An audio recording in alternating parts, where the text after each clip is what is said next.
Hello दोस्तों, स्वागत है आप सभी का हमारे आज के वीडियो में। तो जैसा कि हमने पिछला वीडियो जो लेके आए थे मोस्ट एक्सपेक्टेड क्वेश्चंस, तो वो फिजिक्स से रिलेटेड लेके आए थे, जिसके अंदर मैंने बताया था कि ऑप्टिक्स में आप कहाँ से किस टॉपिक से एक्सपेक्ट कर सकते हैं कि क्वेश्चन आए। ऐसे ही जो इंटीग्रल कैलकुलस है वो स्टूडेंट्स को काफ़ी ज़्यादा परेशान करता है, और उसमें भी अगर हम देखें ना, सबसे ज़्यादा वेटेज जिसका होता है वो है अपना डेफिनेट इंटीग्रेशन। तो डेफिनेट इंटीग्रेशन अपन बहुत इजीली कर सकते हैं अगर हमें सारी प्रॉपर्टीज अच्छे से पता है, और भी कुछ एक दो उसमें एक्स्ट्रा इंपॉर्टेंट टॉपिक्स होते हैं जिसको अगर हम ध्यान में रखें तो डेफिनेट इंटीग्रेशन का क्वेश्चन अपने से नहीं छूटेगा। इसी में से जो सबसे एक ज्यादा इंपॉर्टेंट टॉपिक हो जाता है वो है definite integral as a limit of sum. तो इसके क्वेश्चंस काफी सिंपल होते हैं, जो कोचिंग्स होती है वहां पे या फिर आप बुक में देखेंगे तो थोड़ा कॉम्प्लिकेटेड फॉर्म में लिखा रहता है। मैं आपको एकदम सिंपल तरीके से बताता हूँ कि इसके क्वेश्चंस को अपन को किस तरीके से सॉल्व करना है। सबसे पहले आपको क्वेश्चन में जिस टाइप की भी इक्वेशन दी है आपको किसी तरीके से उसे इस फॉर्म में लाना है, और ये फॉर्म अपन को दिखता है। तो यहाँ पे limit n tending to infinity रहती है और समेशन किसी एक सीरीज का दिया रहता है जिसमें अपन को 1/n टर्म को किसी तरीके से लाना है, और फंक्शन जो दिया है उसमें r/n टर्म आ रहा हो। तो r ऑब्वियसली सीरीज का टर्म है, वो वेरिएबल है, बार बार चेंज होगा। जैसे यहाँ पे क्या हो जाएगा 1/n, और f 1/n plus f 2/n plus f 3/n, इस तरीके से जो है सीरीज अपनी चलती रहेगी। अब हमें जो है इसको इंटीग्रल फॉर्म में ले आना पड़ता है, ठीक है। तो इसी जो समेशन अपन ने जिस तरीके से लिखा है तो उसको इंटीग्रेशन फॉर्म में लिखेंगे, और फिर उस फंक्शन को इजीली इंटीग्रेट करके अपन उसका आंसर निकाल सकते हैं। तो इंटीग्रल फॉर्म में लाने के लिए आपको क्या करना पड़ेगा, यहाँ पे मैंने ये जो चीजें लिखी है बस आपको ये ध्यान रखना है कि जो 1/n फॉर्म है, यहाँ पे जो आपको इक्वेशन में 1/n दिया है उसको dx फॉर्म में कन्वर्ट कर लीजिए। जो r/n है उसकी जगह आपको x सब्सटीट्यूट कर देना है, और समेशन की जगह आपको इंटीग्रल जो है वो पुट कर देना है, तो इंटीग्रल का साइन। एक और चीज यहां पे ध्यान रखनी है कि अब इंटीग्रेशन की अपन को लिमिट्स भी डालनी होगी। तो जो भी आपकी समेशन की लिमिट्स है, जैसे यहाँ 1 से लेकर n तक स्टार्ट हो रहा है, तो ऑब्वियसली r की जगह अगर अपन 1 डाल देंगे तो ये क्या हो जाएगा 1/n, और n टेंड्स टू क्या है इन्फिनिटी, यानी कि x की जो लोअर लिमिट हो जाएगी वो क्या हो जाएगी अपनी 0। तो इस तरीके से अपन यहाँ पे 0 डाल सकते हैं, जैसा भी आपको क्वेश्चन में दिया हो। देन ऊपर की साइड जो है वो n तक जा रहा है, तो इधर अगर अपन r की जगह n डाले तो ये क्या हो जाएगा n/n 1। तो जनरली 0 से लेकर 1 तक ही अपन को करना पड़ता है इंटीग्रेट, बाकी क्वेश्चन में हो सकता है कुछ चेंजेस हो, तो मैंने आपको तरीका समझा दिया है। तो इससे आप लोअर लिमिट भी निकाल लेंगे और अपर लिमिट भी निकाल लेंगे। बस इसी तरीके को अपन को हर टाइप के क्वेश्चन में इंप्लीमेंट करना है अगर ये इस फॉर्म में आया एज अ लिमिट ऑफ सम वाले में। अब ये क्वेश्चन जो है ये अच्छा है, इसमें डायरेक्ट फॉर्म में चीजें नहीं लिखी है, बट अपन उस फॉर्म में लेके आ सकते हैं और फिर जाके अपन ने जो चीजें सीखी है उनको इंप्लीमेंट कर सकते हैं। तो इस टाइप का क्वेश्चन आप एक्सपेक्ट कर सकते हैं आपके जो नेक्स्ट अटेम्प्ट होने वाले हैं। अब इसके अंदर देखिए, तो limit n tending to infinity n factorial raise to power 1/n divided by n लिखा है। अपन एन फैक्टोरियल को कैसा लिख सकते हैं, 1 इंटू 2 इंटू 3, और इस तरीके से चलता हुआ n तक, है ना। और इसको अपन ने लिख लिया रेज़ टू पावर 1/n। अब मैं चाहूं तो इसको n को भी n टाइम्स लिख सकता हूं, n into n into n into इस तरीके से लिख के लास्ट में भी n, तो ये अपना टोटल कितने हो गए n टाइम्स, और इसके आगे चढ़ा देता हूँ रेज़ टू पावर 1/n, तो कोई फर्क नहीं पड़ा क्योंकि नीचे क्या लिखा है मैंने actually n raise to power n, और वो 1/n से मल्टीप्लाई होगा तो n कैंसिल, और ये सिंपली n ही लिखा हुआ है। तो इस तरीके से अपन ने लिख लिया।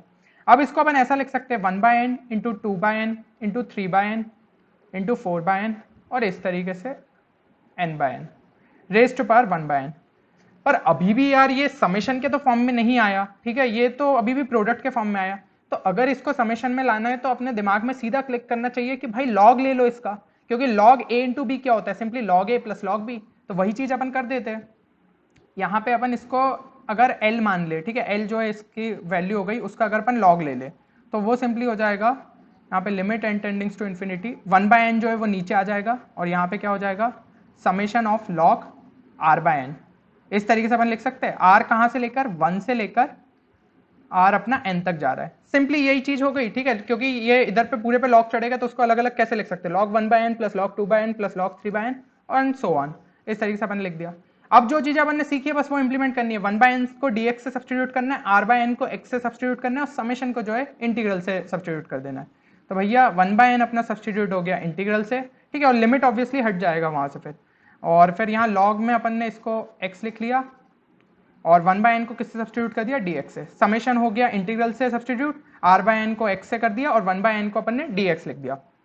अब इसकी लिमिट लगानी है, r इज इक्वल टू 1 दिया है, तो भाई r/n को अपन ने x लिया है, तो 1/n क्या हो जाएगा simply n tends to infinity, यहाँ पे नीचे आ गई लोअर लिमिट 0, और अपर लिमिट क्या हो जाएगी अपनी सिंपली 1, तो यहाँ पे अपन को ये निकल आया log x का जो है इंटीग्रेशन करना है तो अपन सिंपल सिंपल बाय पार्ट लगा देते हैं। बाय पार्ट लगाने में अपन को इसका क्या मिल जाएगा, तो log x into x minus integration of log x अपना क्या हो जाएगा 1/x इंटू एक्स, इस तरीके से हो गया। तो ये हो गया x log x माइनस 1, तो 1 की यहाँ पे इंटीग्रेट होके वो हो जाएगा x। अब इसकी क्या डालनी है वैल्यू, 0 और 1, तो सिंपली इसमें पुट कर दीजिए। 1 यहाँ पे हुआ तो ये हुआ log 1 विच इज 0, और यहाँ पे हो जाएगा -1, फिर 0 पे तो 0 ही आ रहा है, तो यहाँ पे अपने को वैल्यू मिल गई -1 सिंपली। तो -1 is equal to log l आया, यानी अपने को l की वैल्यू क्या मिल जाएगी, e की पावर -1। तो ऑप्शन आ गया अपना ऑप्शन डी। इस तरीके से अपन इजीली इस क्वेश्चन को सॉल्व कर पाए। ठीक है, बस एक जगह आइलेट रूल लगा यार, वो तो बहुत सिंपल सा है अपना, अपन जानते हैं बाय पार्ट्स को किस तरीके से सॉल्व करना होता है। तो log x इंटू 1 लिया मैंने, फर्स्ट और सेकंड फंक्शन मान के उसको इंटीग्रेट कर दिया।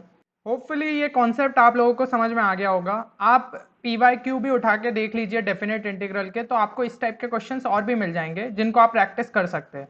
तो कॉन्सेप्ट अपना सिंपल सा ही लगना है, जैसा कि मैंने आपको स्लाइड में बताया।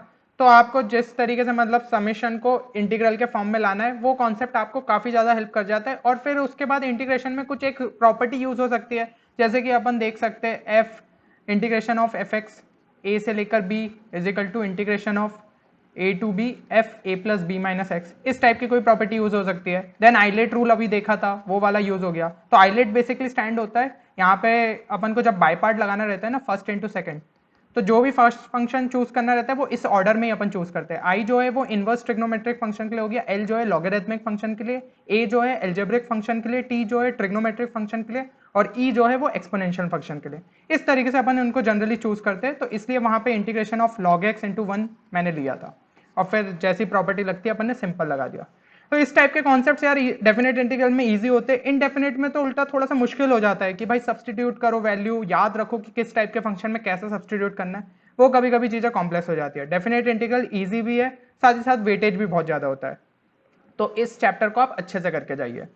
तो फिर मिलते हैं अगले किसी वीडियो में किसी एक नए कॉन्सेप्ट, स्ट्रेटेजी या शॉर्ट ट्रिक के साथ। तब तक आप लोग अपना ख्याल रखिए और पेपर को फोड़ के आइए। Thank you everyone.